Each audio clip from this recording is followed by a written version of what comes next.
inviting me for this 10th anniversary keynote. It's an honor.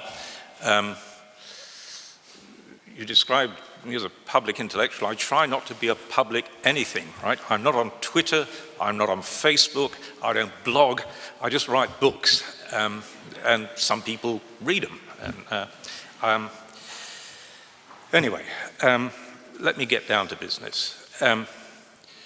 You are all specialists in migration and asylum. And I am going to do you the courtesy of assuming that you know your jobs and that you know them better than I do, right? And yet, if you actually look at what's been happening to migration policies in Europe and attitudes towards them, what we see is change first from 1 year to the next, then 1 month to the next, and now from 1 week to the next. We see a system which is, I'm afraid, neither ethical nor realistic. And that isn't your fault.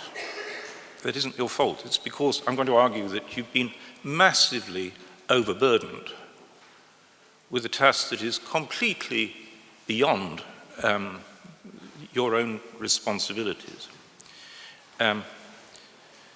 So the present system isn't ethical. I don't have to describe it in much detail to show it's not remotely ethical, but let me just highlight two features. One is refugees.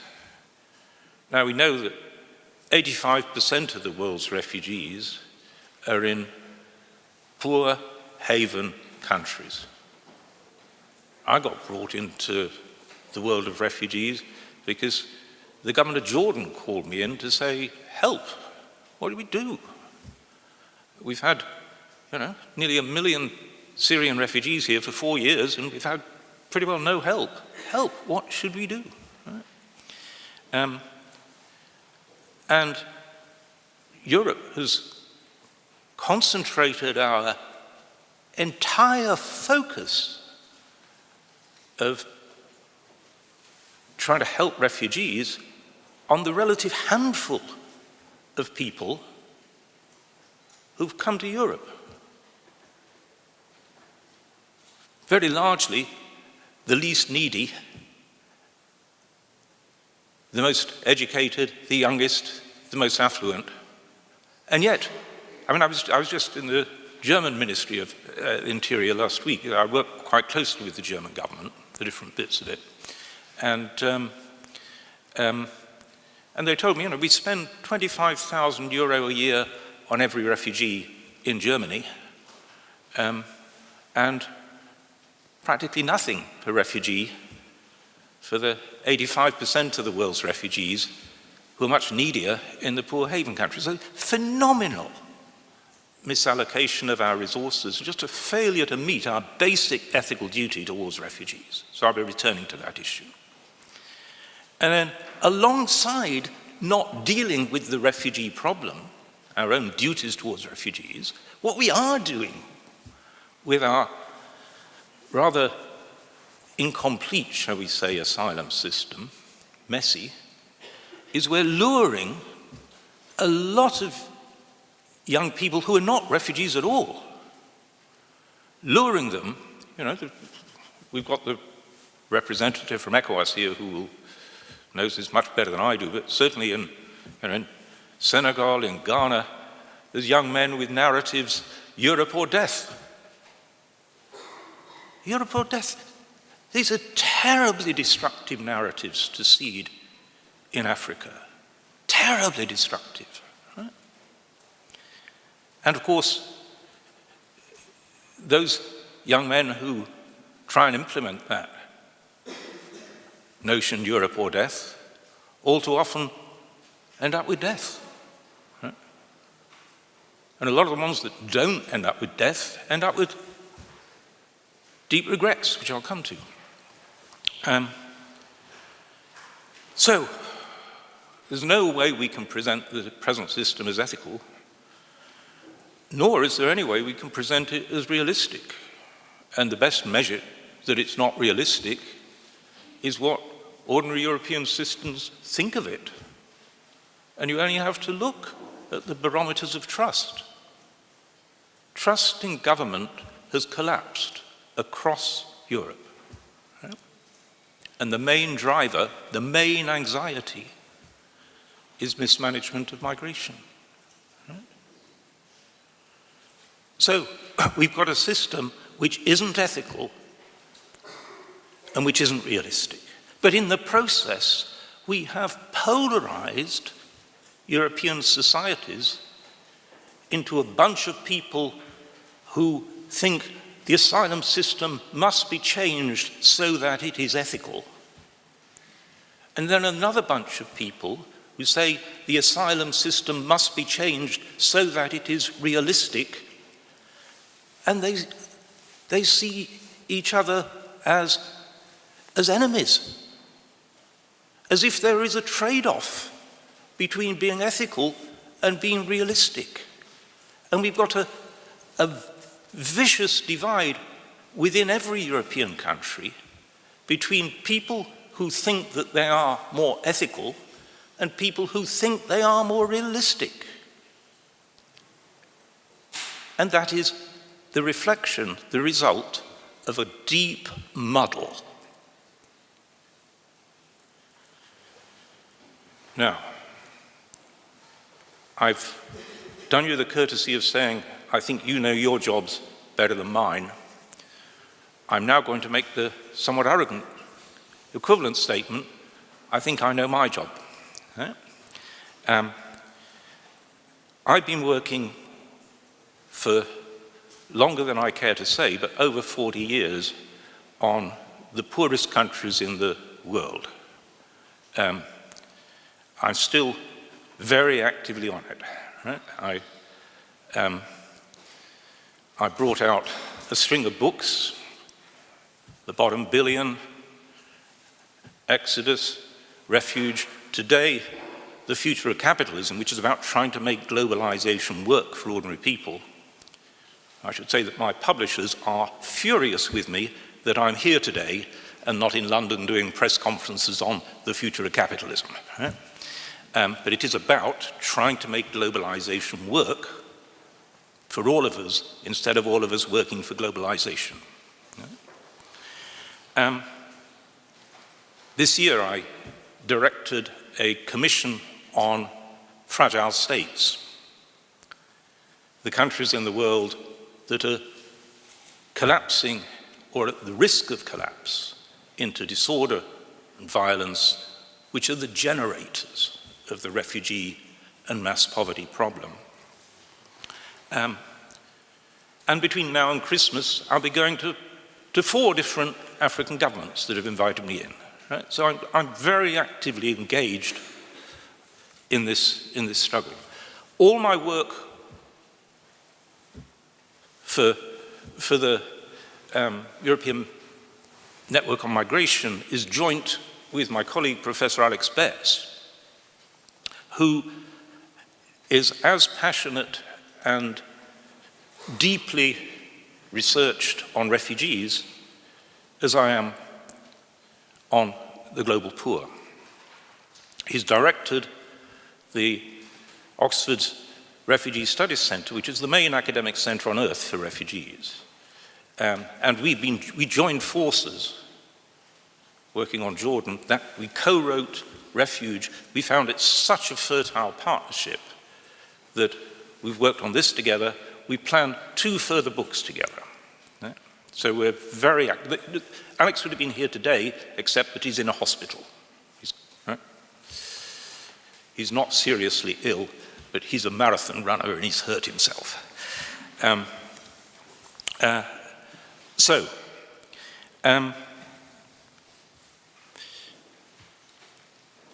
also a professor of public policy, and because for an awful long time I've been working with governments on policy problems, I've kind of gradually learnt, typically, if governments have a big policy problem, I've learnt why they have them.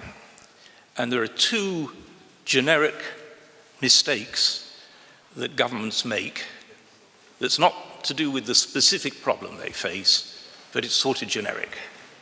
And I believe that both of these apply to why Europe's in such a policy mess, or been in such a policy mess on migration.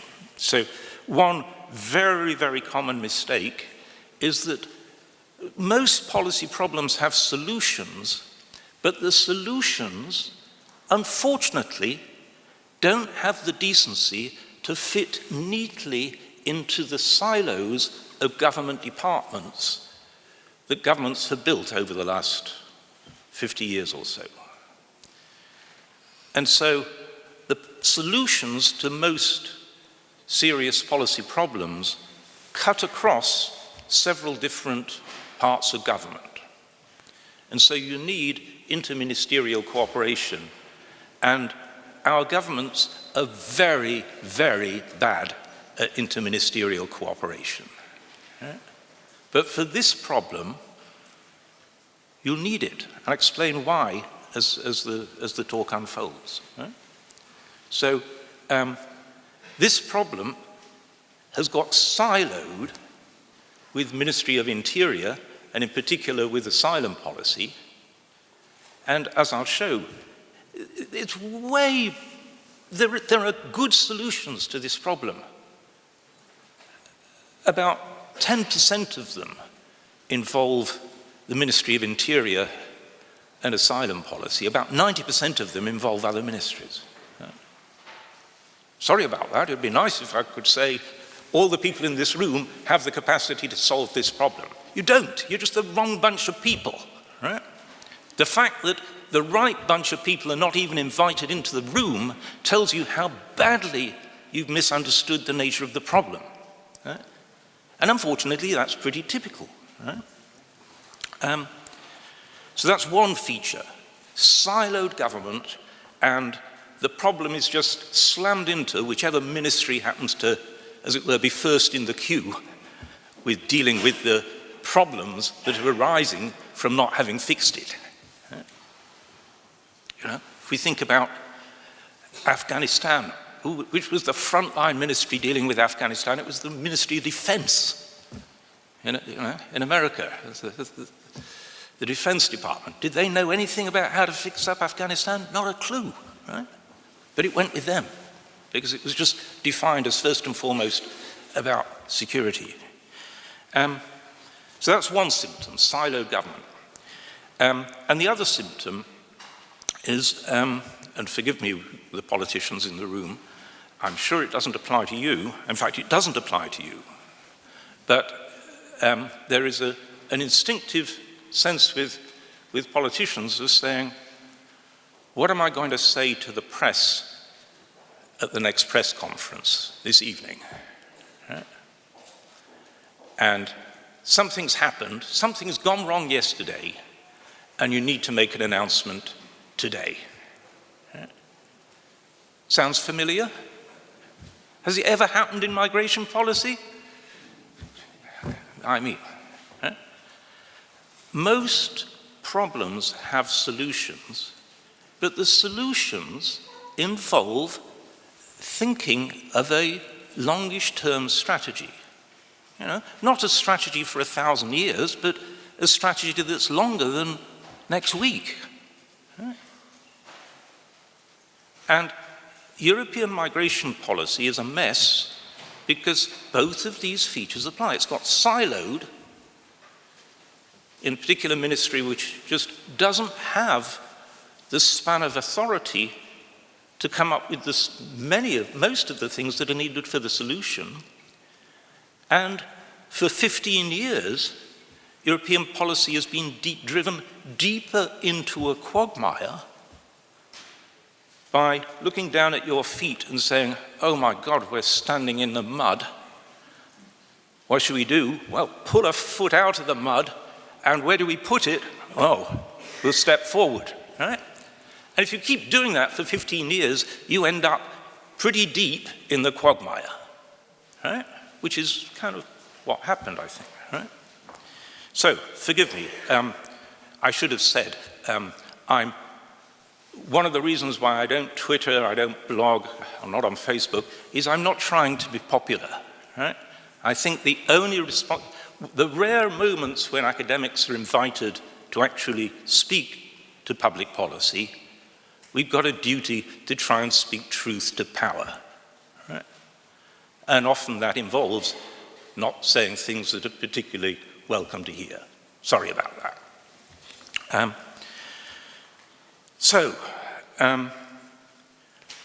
I believe we got polarized into the people who think they're ethical and the people who think they're realists as a result of a muddle. There is no trade-off.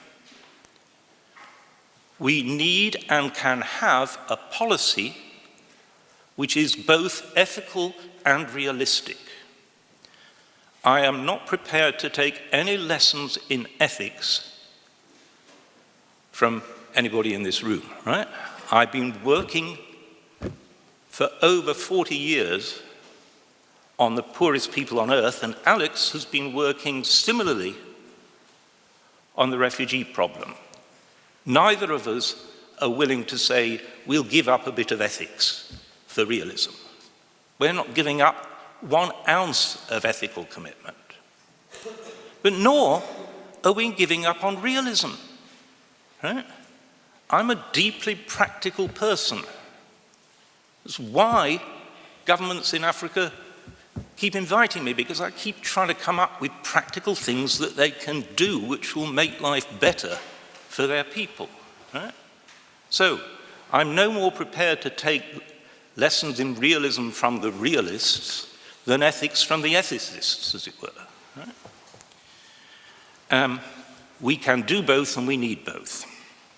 Now, that's all a sort of preamble. What we need, I think, is a new narrative on migration and refuge, and we've made a start. I think we've made a start, made a good start. And that narrative is basically around what Alex and I call the notion of sustainable migration system.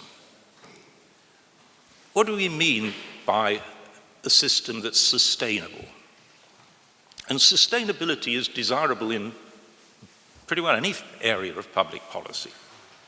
And we mean just 3 simple things. One is, to be sustainable, it's got to be ethical. That is to say, it's got to meet the common sense ethics that most people in Europe have. And I don't mean the handful of people who style themselves as saints. I believe that ordinary people deeply care about helping the global poor and helping refugees. Most people are ethical. So it's got to be an ethical policy. It's also got to have democratic support. Europe is a democracy. Democratic support means people have got to be confident that it's a coherent policy. It is a realistic policy. People will not support policies that they see visibly are not realistic. So it's got to be ethical, it's got to have democratic support. And one final test, which I'll come to, which is we shouldn't do things which have a fairly high risk of generating regrets. You never get policy absolutely right. Never get policy absolutely right. That's a fantasy. So recognize that whatever policy you're setting will be a bit wrong. You'll do your best, but it'll be a bit wrong. But then it's a very good criterion to say, let's try and minimize the regrets. Right? So that says, be a bit cautious. Don't do things that if you got it wrong and you can't undo it.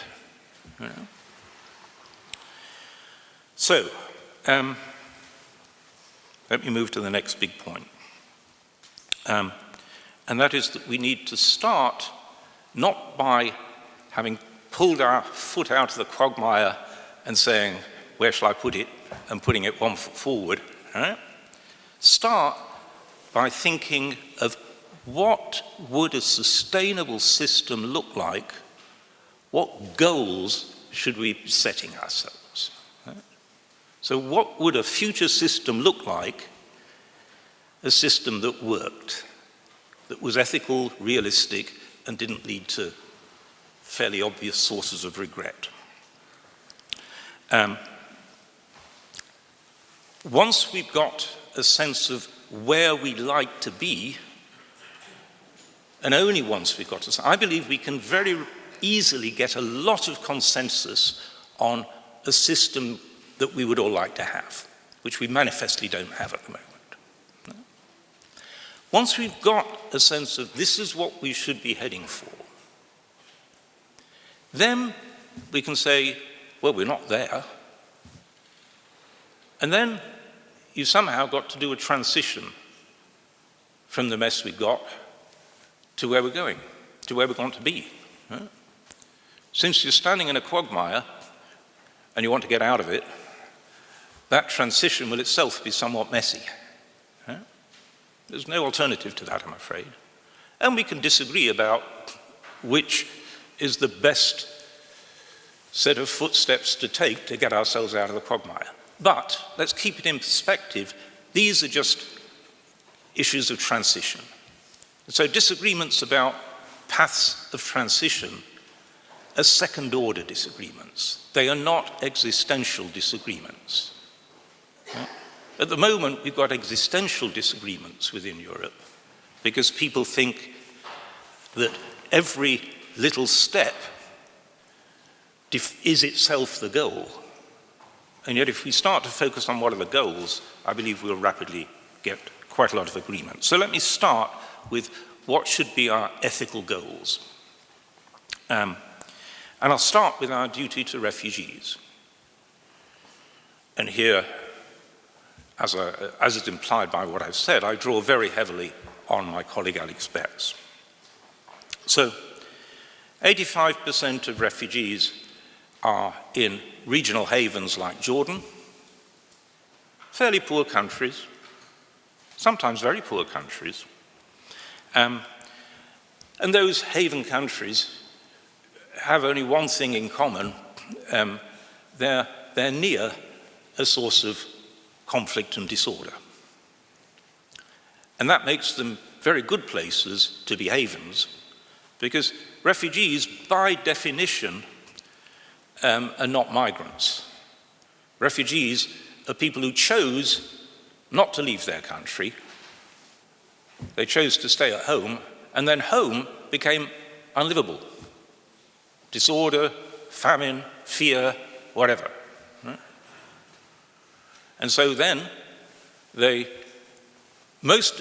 about 2/3 globally of the people who are displaced from their homes because of fear or disorder move to some other place within the country where they can find safe haven.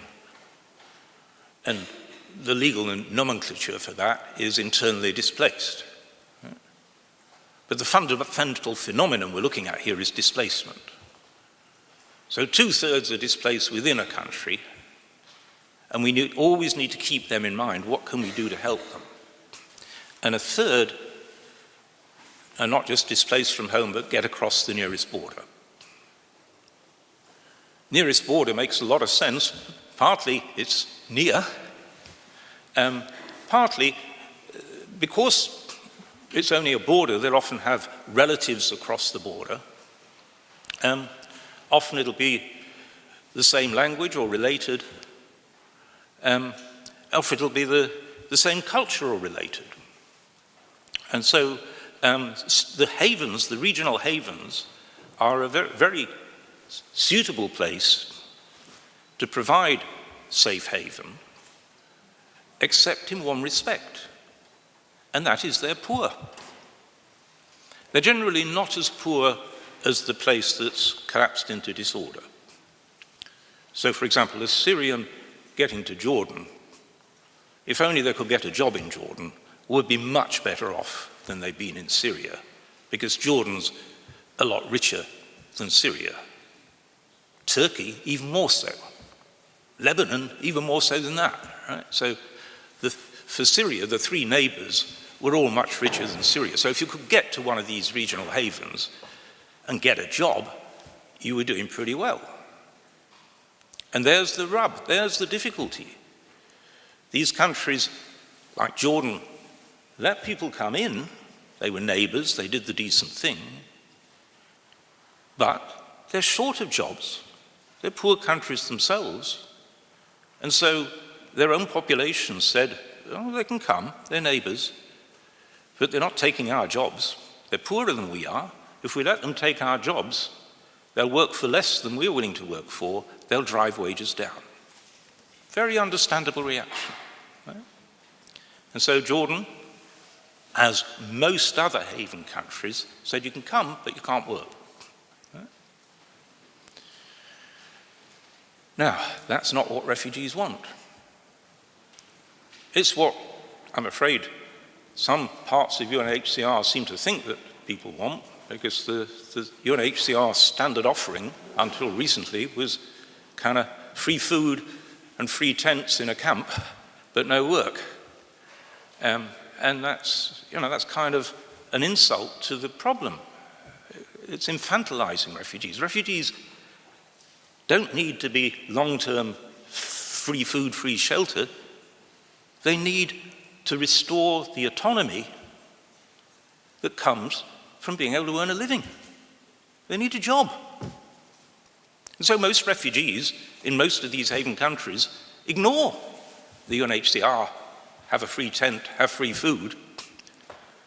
What they do is go to town, go to the big cities. And the governments usually say, you're not allowed to work, and then they go under the radar screen and work illegally. And that's kind of the worst of all worlds. Worst of all worlds. They're in danger because they're illegal. They're exploited because they're illegal. They're resented because they're illegal. So what can we do about that? What can we in Europe, do about it? Right? Well, the answer is not bring these 85% of refugees to Europe. Right? We tried that with a tiny number, in my view, and really, my goodness, we got indigestion over not very much. We can do very much better by showing solidarity with the haven countries. What does solidarity mean? It means money, and it means bringing jobs in. And this is what Alex and I concluded in Jordan. The government of Jordan had been basically left with very little financial support for 4 years, whilst it's had to support around 1 million refugees. As a result of which its budget deficit exploded. It was in real distress. We should have been automatically forthcoming in generosity. And instead, Europe took the view, out of sight, out of mind, somebody else's problem. No solidarity. Right? But we could do much more than providing the money. We can also provide jobs. Because what Jordan needed, and indeed what persuaded Jordan to allow refugees to work, which Jordan did, the Jordanian government said, okay, if you can do that, we'll provide 200,000 work permits, enough for a proper job for every refugee household in the country. And what they wanted was for us to bring in firms. Jordan is short of proper firms. Nothing like as short as Africa, which I'll come to.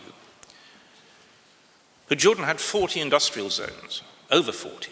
It's a simple matter for European firms to come and make stuff in Jordan, or buy stuff from firms in Jordan. And the deal that the government of Jordan agreed to was that for every 100 jobs that European firms can bring into Jordan, as long as 30 of those jobs went to Jordanians, 70 could go to refugees. Right? That seemed to us pretty decent.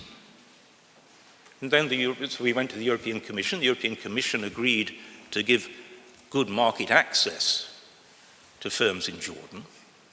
So because who were you going to, if you produce stuff in Jordan, who were you going to sell it to? Not Jordan. You wanted to sell it into Europe. And at the time, Jordan didn't have market access into Europe. Right? So the European Commission changed that. Right? That was a bit of coordinated, joined-up thinking. Right? Amazingly, ministries of trade did something about refugees. Right? The sort of joined-up policy we really need across the board.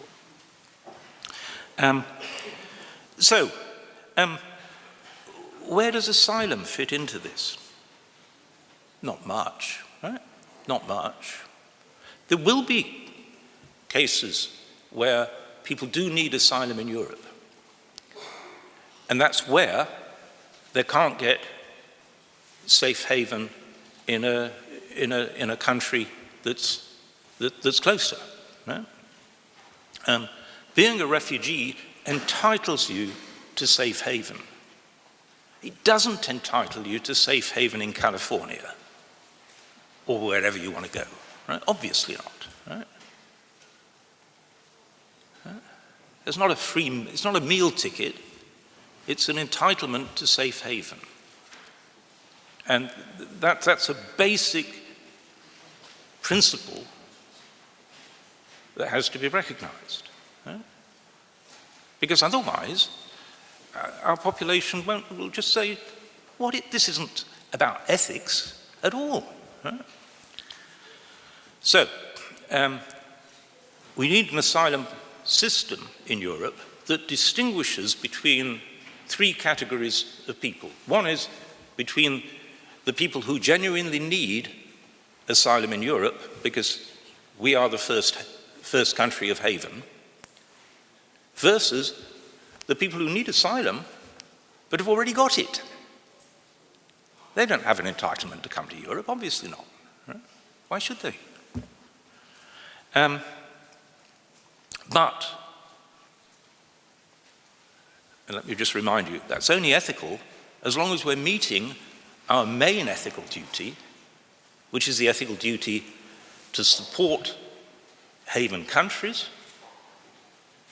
and to bring jobs to haven countries. Right? It is vital that we do both because, for one thing, only then will haven countries keep their borders open. And remember, inside those countries that are broken down, 2/3 of the people who've left their homes due to fear and disorder, 2/3 of them are still in those countries. Some of them are there because they can't get out. The internally displaced that have to stay internally displaced because the haven countries have closed the border. Why have the haven countries closed the border, as periodically Jordan and Turkey did? Because they're not receiving enough support from us. We've not shown solidarity. So there's the ethical package.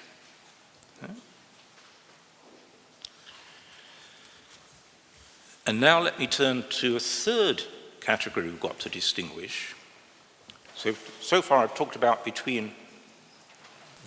within refugees, the refugees who need asylum in Europe, for whom we must provide it, and the refugees who already have asylum in countries that are more appropriate. Right? Now I'm going to talk about the distinction between refugees, who, as I say, are not natural migrants. They're the people who chose to stay at home until home became disrupted, and a completely different category, which is aspirational migration, which is mainly young men from all over the poor world. And let me ground it with just a couple of practical examples, right? Sudan. This year I've got a student who's from the Sudan, and he's a doctor. I'm teaching him. I'm not teaching him how to be a doctor. He already knows that. I'm teaching him because he's decided he wants to go back to Sudan because he's been offered a job in the Prime Minister's office, a very senior public policy advisory position. So he's going to go back, and first he wants to learn about public policy. So the last year I've been teaching him. Right? Meanwhile, for the past 7 or 8 years, he's been a doctor in the British National Health Service. Right? And he tells me that there are actually more Sudanese doctors just working in London than the whole of the Sudan. Right? Now, should we celebrate that as a feature of, modern global freedom of movement? As an economist, it certainly increases global GDP because he's paid more working in the British Health Service than if he was working in Sudan. It would even increase GDP if he worked as a taxi driver in London. Right? And in part, my own government is coming out with a narrative: we need to bring in foreign doctors. Why on earth does Britain need to bring in foreign doctors, I ask? Britain has, and I brag here, Britain has 3 of the top 10 universities in the world, including my own. Right? The idea that Britain cannot train its doctors is manifestly untrue. There is a good reason why Britain doesn't train enough doctors. I learned this from the medical faculty in Oxford. And it's that the doctors' trade union in Britain wants to restrict the number of people who qualify in Britain as doctors so that all the British doctors become fancy consultants and the crap doctors' jobs are filled by foreigners. And so that's what the trades union of doctors wants. And the British governments, for years, have gone along with that because the other advantage of it, it's cheap. Sudan trains the doctors and we poach them. Now, that's very smart for Britain. If you're trying to tell me that's ethically superior to controlled migration, I tell you it isn't. Sudan desperately needs its doctors. Desperately. I mean, this is an ethical disgrace that we are poaching the brightest and best and most skilled from the poorest countries in the world. And then let me turn to another example, Ghana. I work a lot with the government of Ghana. I think the government of Ghana is now a very, very good government. It's got a very good president. It's got a very good vice president, very good economist, and it's got an excellent finance minister who really understands business. And Ghana, as a result, is growing very fast. It's growing at 9%. I'll need a few more minutes, I'm afraid. It's growing at 9%. That's about as good as it's going to get, right? And yet, nothing that the government of Ghana can do will create opportunities which mean that it's a better idea for a young Ghanaian, bright young Ghanaian with education to stay in Ghana than come to Europe. Nothing. There's nothing that the government of Ghana can do. There's stuff that we can do. We can say, sorry, you can't come. And that's our moral duty. This is the narrative we need to understand about globalization. Globalization needs to work for people. And that means, and it's perfectly feasible, but it means that jobs need to move to people. If you just let market forces rip without any public policy, you get the opposite. People move to jobs. And that is not a triumph, it's a tragedy.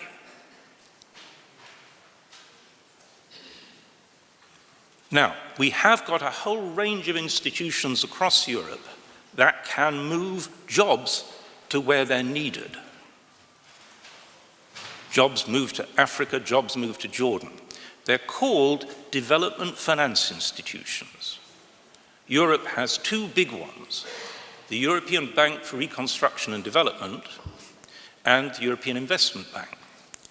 Now, the president of the European Bank for Reconstruction and Development, which is the most skilled of the banks, has the most expertise in getting firms to go to places where they're needed.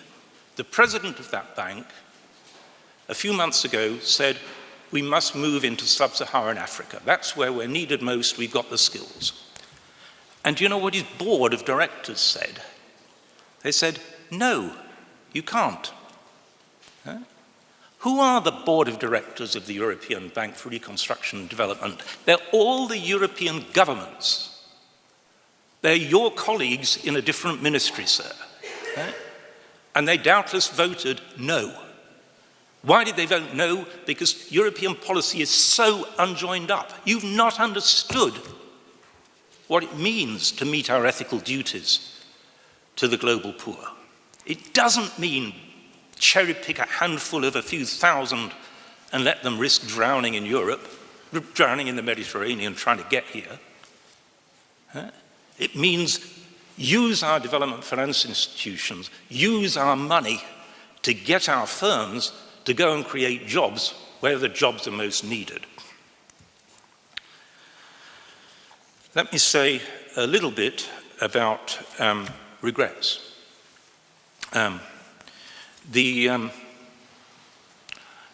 Let's try and set a policy which avoids regrets.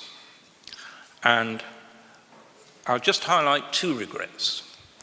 One is the obvious anxiety that a lot of people quite sensibly have in Europe. The people who aren't fancily educated like us, they're worried that robotics in 10 or 20 years will destroy a lot of semi-skilled jobs, and it will. Right? And so we shouldn't be bringing in a lot of people who can only do unskilled, semi-skilled jobs, because there might not be any work either for them or for the semi-skilled Europeans. Right? That's regret. Go cautiously here. If we don't have enough immigration, it's easy to open the door wider. If we find we've got too much, it's impossible to send people back. Right? So go cautiously there. Then the second kind of regret, the Social Democrats invited me into to Italy. I do a lot of work with the Social Democrat parties around Europe. And what the Social Democrats in Italy described to me, they said, this is a time bomb. This is a time bomb. 500,000 young Africans who pretty well swum to Italy. And there's no work for them. There's no work. Italy's got a 30% unemployment rate for young Italians, let alone young Africans. I talked to an African cardinal who's at the Vatican, Ghanaian, and he said this is just an ethical disgrace that these young kids are being lured to Europe on the false image of you're all going to become rich. And then here's the regret bit. These guys, once they've been in Italy a while, they know. They see the reality.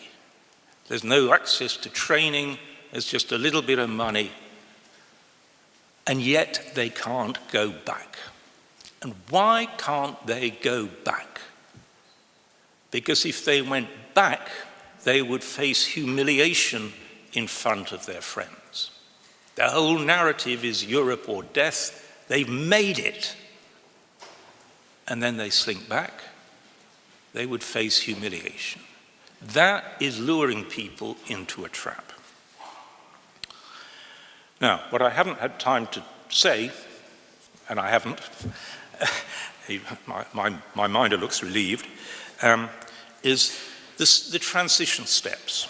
The transition steps that take us from where we need to be from where we are.